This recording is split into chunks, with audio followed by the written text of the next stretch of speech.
So in today's video, I'm going to discuss a particular type of document which you sometimes write in the scholarly fields, and this is known as a book chapter.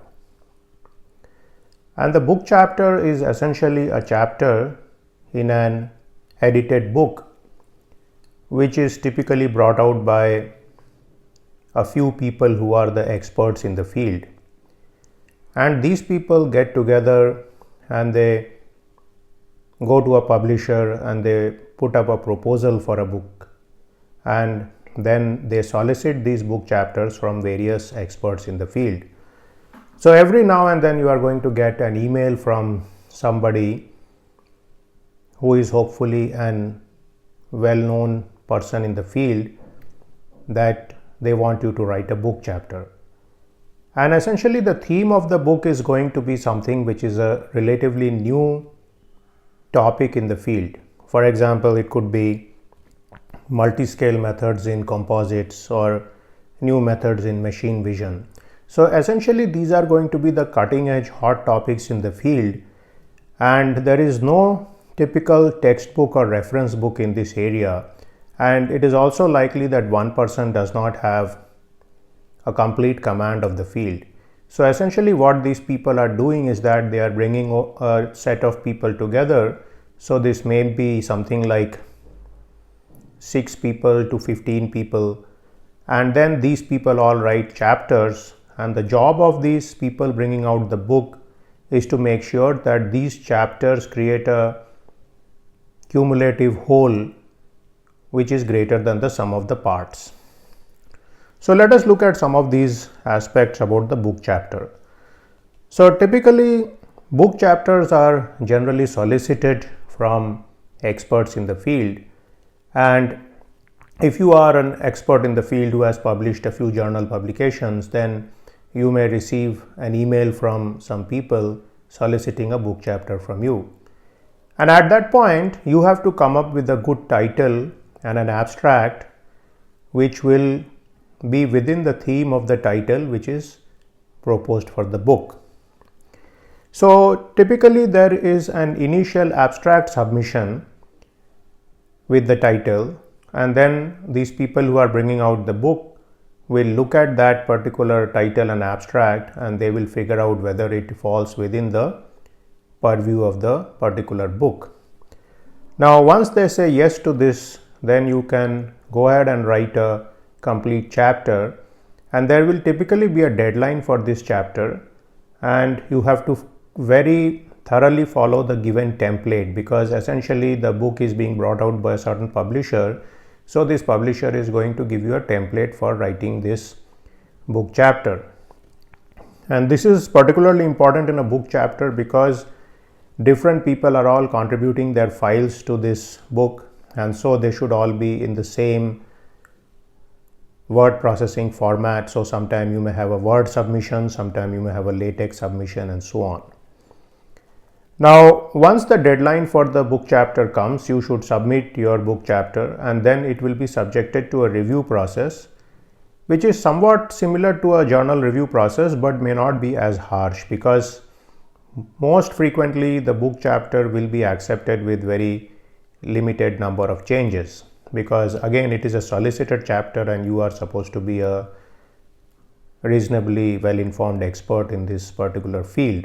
So book chapter review is typically less draconian than a journal review.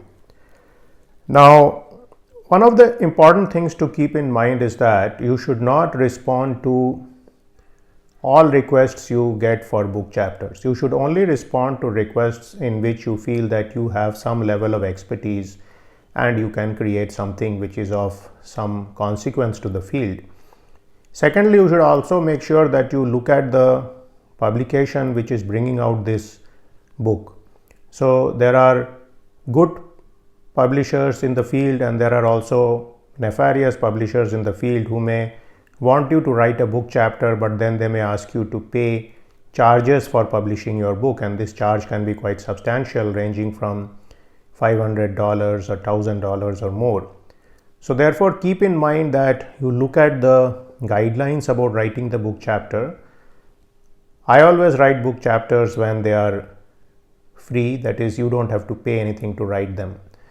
Now, one of the things about book chapters is you can use material which you have published before after taking permission from those publishers that you are using this material in a particular book chapter, and you need to give this permission proof to the new publishers who are publishing this book chapter. But in all those cases, try to ensure that you do paraphrase large parts of your previous publication when you write the book chapter, and you also bring in some new content. So a journal paper is typically written in a very terse and condensed manner, whereas a book chapter can have more of a tutorial content and be expanded in terms of aspects of the formulation methods and so on.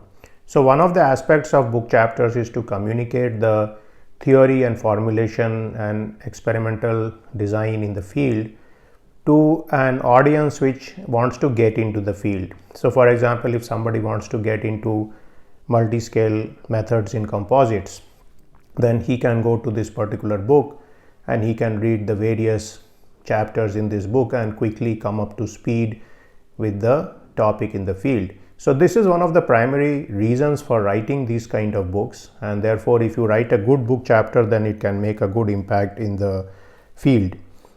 Now, of course, the best situation is that if your material is completely new, but in those cases sometime you have to weigh the pro and con of submitting it to a book chapter versus submitting it to a journal, because in many situations journals are given more importance than book chapters in terms of archival nature of the work. Now, of course, this is a debatable issue and different committees have different thinking about this, but generally journals have more rigorous review processes. So it's up to you in general to figure out whether you want to submit a completely new material to a book chapter. But there are many cases where you may have a certain concept which is reasonably well developed, which is somewhat more tutorial in nature and may not be completely new with a plethora of results which mandates publication in a journal.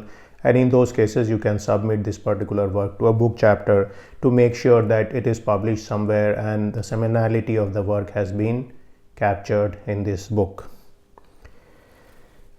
So these are some of the thoughts I had for you in terms of writing a book chapter, and I hope this video is useful to you. Stay tuned to my channel for more videos on such topics. Thank you very much.